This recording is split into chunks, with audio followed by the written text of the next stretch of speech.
జగన్మోహన్ రెడ్డి గారు 10th క్లాసా డిగ్రీనా ఈ రాష్ట్ర ప్రజలకి అసెంబ్లీ సాక్షిగా నీ బాబుకి గతంలో చెప్పాడు ఆయన.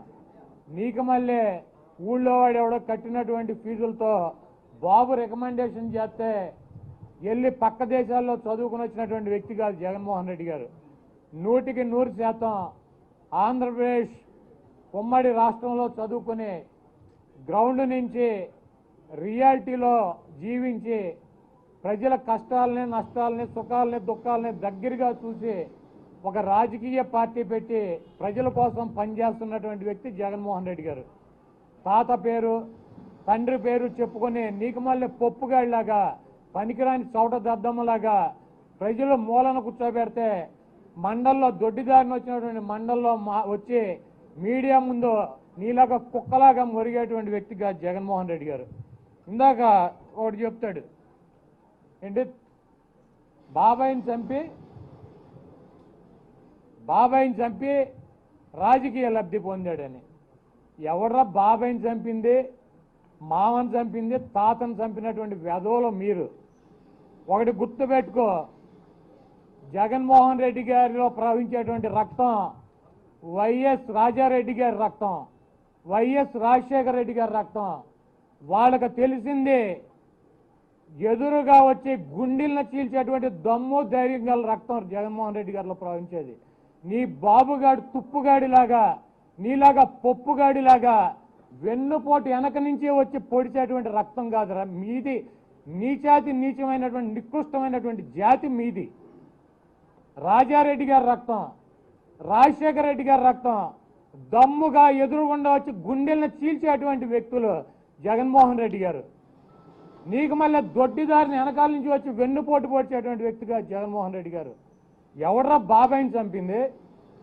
జగన్మోహన్ రెడ్డి గారు ఈ రాష్ట్రంలో ఈ దేశంలో కాంగ్రెస్ పార్టీ అధికారంలో ఉండి సోనియా గాంధీ పేరు చెబితే 40 ఏళ్ళు అనుభవం ఉన్నటువంటి ప్రతిపక్ష నాయకుడు ఉన్నట్టు చంద్రబాబు నాయుడు లాగా కూడా ఉచ్చపోసుకున్నటువంటి రోజుల్లో, చంద్రబాబు గారు లాంటి బొఫ్ఫున్ గారు ఉచ్చపోసుకున్నటువంటి రోజుల్లో ఆ అమ్మాయిని వ్యతిరేకించి పోరాడి దమ్ముగా ధైర్యంగా పార్టీ పెట్టి నిలబడి 16 నెలలు జైల్లో ఉండి కూడా ఒక్క అడుగు కూడా వెనక్కేయకుండా అతను నమ్మినటువంటి సిద్ధాంతం కోసం ముందుకు నడిచి పోరాటం చేసి వైఎస్ఆర్ కాంగ్రెస్ పార్టీని 151 మంది అభ్యర్థుల్ని గెలిపించి ఈరోజు ముఖ్యమంత్రిగా ఉన్నటువంటి వ్యక్తి వైఎస్ జగన్మోహన్ రెడ్డి గారు.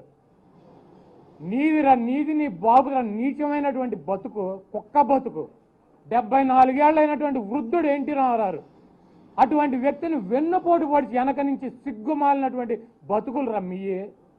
వెన్నుపోటు పొడిచి ఆ పార్టీ నుంచి ఆయన్ని సస్పెండ్ చేసి ఆ ముఖ్యమంత్రి పదవిని ఆ పార్టీని దొంగిలించినటువంటి దొంగ వెధవలరా నువ్వు నీ బాబు.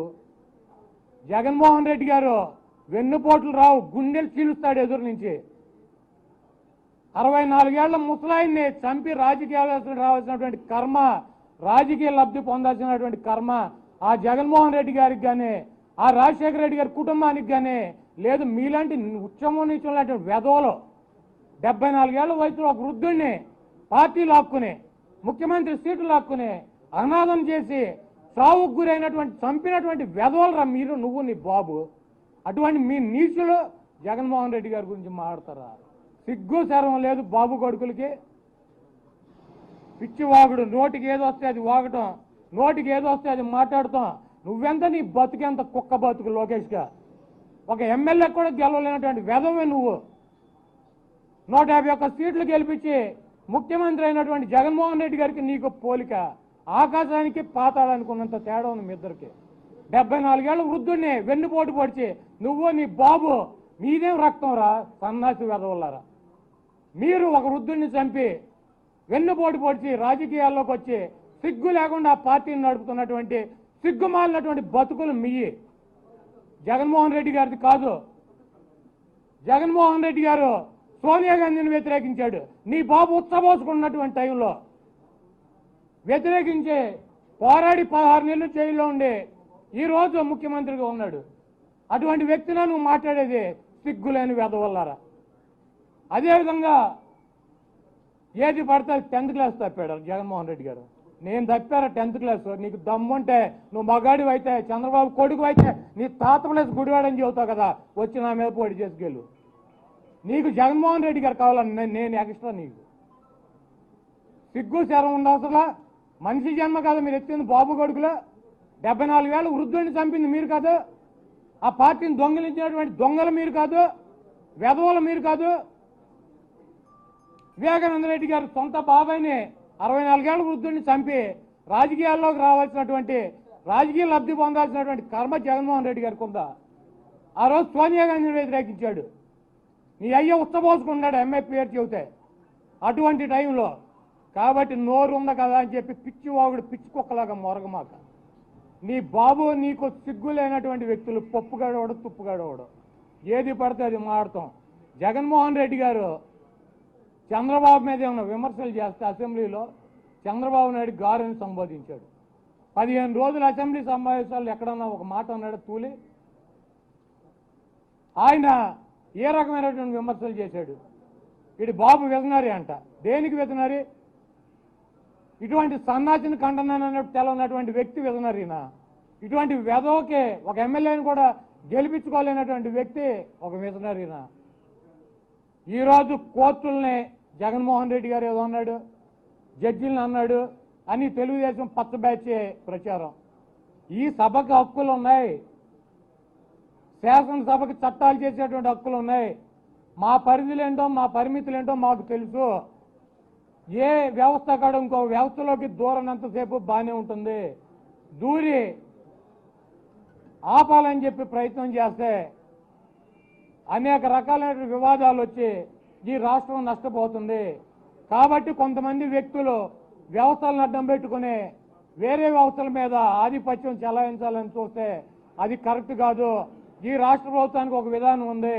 3 రాజధానులు వికేంద్రీకరణ మా సిద్ధాంతం అని చెప్పారు. దానికే కట్టుబడి ఉన్నామని చెప్పారు. న్యాయ సలహాలు తీసుకుంటున్నామని చెప్పాడు ఆయన.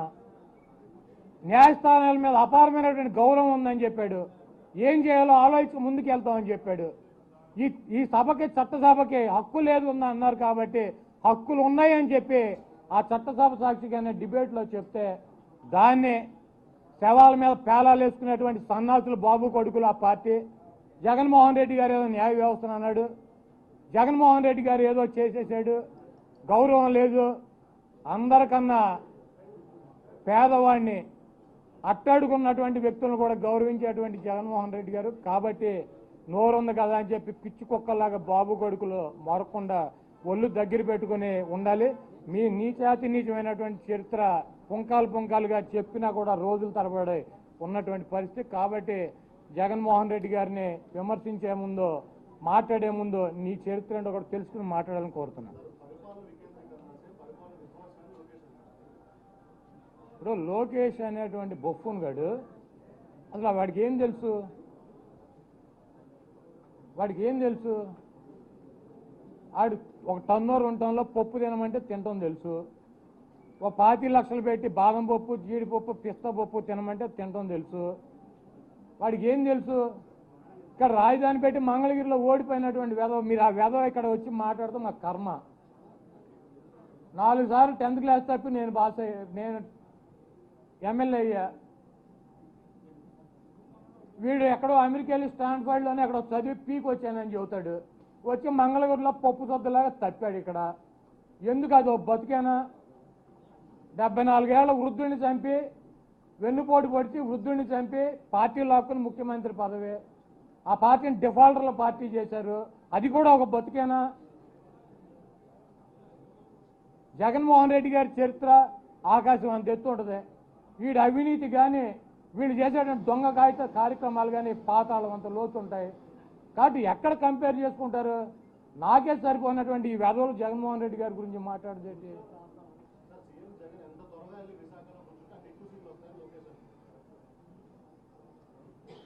జగన్మోహన్ రెడ్డి ముఖ్యమంత్రి ఆవిడ రాసుకోండి అని కొంతమంది తిరిగారు పోయిన సరే. జగన్మోహన్ రెడ్డి గారు తాడేపల్లి, ఆయనకి ఇల్లు లేదు. జగన్మోహన్ రెడ్డి గారు హైదరాబాద్ నుంచి గెస్ట్ లాగా వచ్చి వెళ్తున్నాడు. మేము బాబు కొడుకులు ఇద్దరం ఈ కాలువ కట్టిన ఎప్పుడు పడి ఇక్కడే వస్తున్నాం అని చెప్పారు. చంద్రబాబు నాయుడు 2050 దాకా విజన్ అని చెప్పి వేసుకున్నాడు. 5 సంవత్సరాల్లో పీకి ఆ పక్కన ఉన్నటువంటి నదిలోకి ఇసురు కొట్టారు బాబు కొడుకులు ఇద్దరిని. ఒకడు ఎమ్మెల్యేగా ఓడిపోయాడు, ఒకడు ముఖ్యమంత్రిగా ఓడిపోయాడు.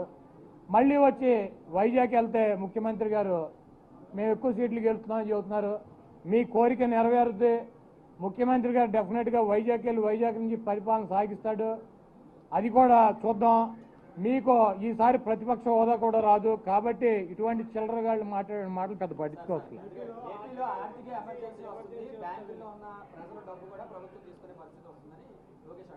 అసలు ఆడి పప్పుగాడు, ఆడి బుర్ర లేక ఆడి నెత్తంతా పప్పు పెరిగిపోయి ఆడేదో పిచ్చుకొక్కలాగా వచ్చి ఇక్కడ మాట్లాడుతుంటే మీరు ఆడి గురించి నన్ను అడిగితే ఆడేదో అపర మేధావిలాగా ఆడు 10 సార్లు గెలిచినట్టు, ఆడి బాబు తాత లేకుండా ఈడే పార్టీ పెట్టి మొత్తం ఒక సామ్రాజ్యాన్ని సృష్టించినట్టు, ఆడు పనికిమాలి చవట సన్నాసి. ఆ పార్టీ వాళ్ళంతా ఏడుతున్నారు ఎక్కెక్కి, ఈడేవడరా బాబు దరిద్రుడు మాకు దొరికాడని. ఆడు అడిగిన కోసం నన్ను అడిగితే నేనేం చెప్తాము? అసలు ఆడికి ఎందుకు పెట్టనిస్తున్నారు ప్రెస్ మీట్? అసలు ఆడికి ఏమన్నా బుర్రా గిర్ర ఉందా? వెధవా తినటం తిరగటం తప్పి దేనికన్నా పనికొస్తాడు వాడు. మా కర్మ కాకపోతే ఎందుకు మాకు కంట శోష? దేని ప్రధాన కార్యదర్శి?